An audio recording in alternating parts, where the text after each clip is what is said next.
नमस्कार, मैं हूं अखिल पारसर। आप देख रहे हैं देश दुनिया की अहम खबरों का एक खास कार्यक्रम न्यूज फोकस। चलिए सबसे पहले नजर डालते हैं इस हफ्ते की अहम सुर्खियों पर। चीन के अंतरिक्ष यात्री पृथ्वी पर सुरक्षित लौटे, संचो 14 मिशन सफल रहा। हीटिंग की मांग को पूरा करने के लिए चीन के कोयला उत्पादन में लगातार वृद्धि। ऊर्जा की बढ़ती कीमतों के बीच यूरोपीय उद्योगों को उत्पादन में भारी कटौती का सामना। अब समाचार विस्तार से। रविवार को उत्तरी चीन के भीतरी मंगोलिया स्वायत्त प्रदेश में तोंगफंग लैंडिंग साइट पर अंतरिक्ष यान के वापसी कैप्सूल के सुरक्षित रूप से उतरने के बाद संचो 14 मानव युक्त अंतरिक्ष मिशन सफलतापूर्वक पूरा हो गया। इस वापसी कैप्सूल में 3 चीनी अंतरिक्ष यात्री सवार थे जो 6 महीनों तक स्पेस में रहे थे। लैंडिंग के बाद इन तीनों अंतरिक्ष यात्रियों की सेहत अच्छी बताई गई है। बता दें कि संचो 14 के चालक दल ने अंतरिक्ष स्टेशन में बड़ी संख्या में प्लेटफॉर्म टेस्ट, उपकरण का रखरखाव और अन्य कार्य भी किए। वहां उन्होंने 2 लैब मॉड्यूल में प्रयोग कैबिनेट को खोलने और स्थापित करने का काम पूरा किया। कई वैज्ञानिक और तकनीकी प्रयोग किए और एक स्पेस लेक्चर भी दिया। हाल ही में तापमान में गिरावट के कारण पूर्वी चीन के चेजियांग प्रांत के ईवू शहर में हीटिंग उत्पाद की बिक्री में तेजी देखी गई है। इसके चलते हीटिंग उत्पाद बेचने वाले स्टोरों की खूब कमाई हो रही है। एक स्टोर क्लर्क का कहना है कि उनके प्रत्येक स्टाफ मेंबर को रोजाना 100 से अधिक ग्राहकों के साथ डील करना पड़ रहा है। उनके स्टोर को लगातार खरीदारी के ऑर्डर मिल रहे हैं। डेटा बताते हैं कि इन दिनों हीटर, इलेक्ट्रिक गर्म पानी की बोतल, हैंड वार्मर जैसे हीटिंग उत्पादों की मांग में बहुत ज्यादा इजाफा हो रहा है। पश्चिमोत्तर चीन के सिंचांग उइगुर स्वायत्त प्रदेश में अराल शहर, जो ताकलामकान रेगिस्तान की उत्तरी सीमा से सटा है, विमानों के जरिए सीड बॉल को बोकर लगभग 3,330 हेक्टेयर रेगिस्तान में वन लगाने की कोशिश कर रहा है। यह पहली बार है जब चीन ने बड़े पैमाने पर हवाई वनीकरण में सीड बॉल का इस्तेमाल किया है। अराल सिटी जनरल हवाई अड्डे पर कर्मचारियों ने पेड़ के बीज और पौष्टिक मिट्टी से बने सीड बॉल को तोला और कंटेनरों में डालकर विमान में ले गए।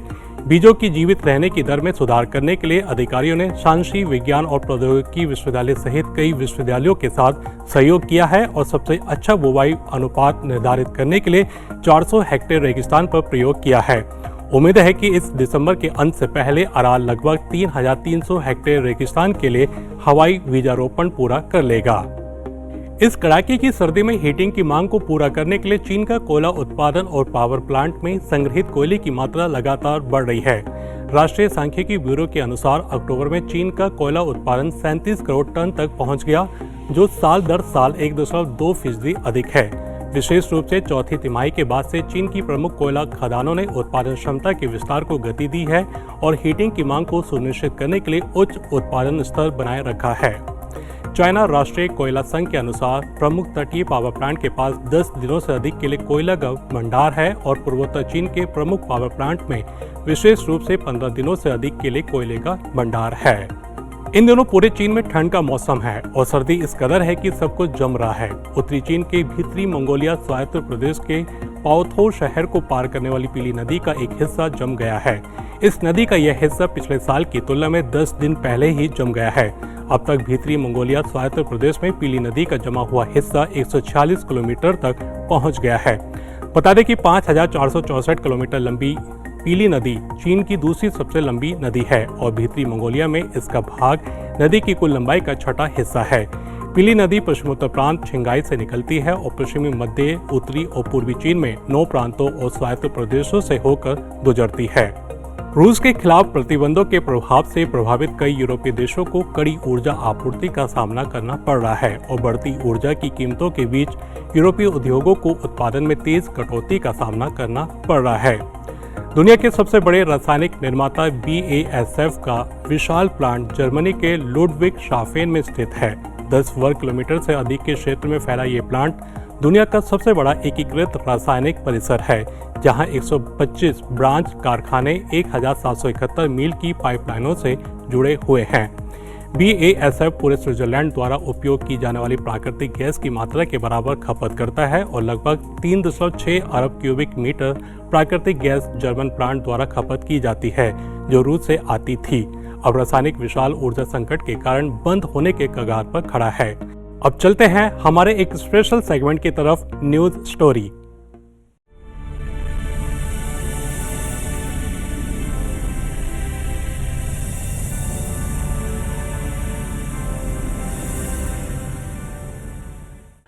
डॉक्टर द्वारकानाथ शांताराम कोटनिस, यह वो नाम है जिसे चीन के लोग बड़े ही आदर और सम्मान के साथ लेना पसंद करते हैं।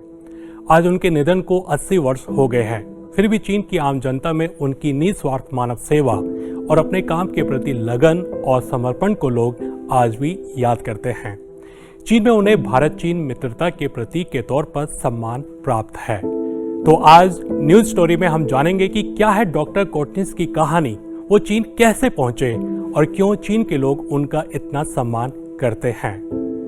दरअसल दूसरे चीन जापान युद्ध के दौरान चीनी सेना के कमांडर चू दे ने भारत में आजादी की लड़ाई में अहम भूमिका निभा रही कांग्रेस पार्टी के नेता पंडित जवाहरलाल नेहरू से घायल चीनी सैनिकों के इलाज में सहायता देने के लिए भारतीय डॉक्टरों को चीन भेजने का अनुरोध किया। भारत खुद भी गुलामी की बेड़ियों में जकड़ा हुआ था और भारतीय जनता भी आजादी की हवा में सांस लेने के लिए छटपटा रही थी। इसके बावजूद नेहरू जी ने पड़ोसी देश से मदद की गुहार अनसुनी नहीं की और 5 डॉक्टरों को Indian medical aid mission to China के तहत भेजा। डॉक्टर कोटनिस उन 5 डॉक्टरों में से एक थे। डॉक्टर कोटनिस को छोड़कर अन्य सभी सकुशल स्वदेश लौट गए, लेकिन तब भी वे चीन में मोर्चा संभाले हुए रहे और लगभग 5 सालों तक चीनी सैनिकों की जी जान से सेवा की। यही कारण है कि उन्होंने अपनी सेवा से चीनी सैनिकों का दिल जीत लिया। डॉक्टर कोटनिस का जन्म 10 अक्टूबर 1910 को महाराष्ट्र के शोलापुर में एक निम्न मध्यवर्गीय परिवार में हुआ था। उनका भरा पूरा परिवार था जिसमें 2 भाई और 5 बहनें थीं। उन्होंने मुंबई विश्वविद्यालय के जीएस मेडिकल कॉलेज से पढ़ाई की। जब वे मध्य चीन के हपई प्रांत पहुंचे तब उनकी उम्र 28 साल थी। उसके बाद उन्हें यानान भेजा गया और फिर उन्हें doctor Bethune international piece hospital का निदेशक बना दिया गया। इसी दौरान डॉक्टर कोटनिस ने एक चीनी महिला कुओ छिंगलांग से शादी की और वे चीन की जनता के दिलों में पूरी तरह से बस गए। श्रीमती कुओ से उनकी पहली मुलाकात डॉक्टर नॉर्मन बेथ्यून के मकबरे के उद्घाटन के दौरान हुई और वे उनसे काफी प्रभावित हुई। उन्हें ये देखकर बहुत हैरानी हुई कि डॉक्टर कोटनिस चीनी भाषा बोल सकते थे और कुछ हद तक लिख भी सकते थे, जबकि कुओ नर्स थी और युद्ध के विनाश के उस माहौल में भी उन दोनों का प्यार परवान चढ़ा और वे दोनों दिसंबर 1941 में विवाह के बंधन में बंध गए। वे करीब 5 साल तक चलते फिरते दवाखानों के माध्यम से घायल सैनिकों और आम लोगों का इलाज करते रहे।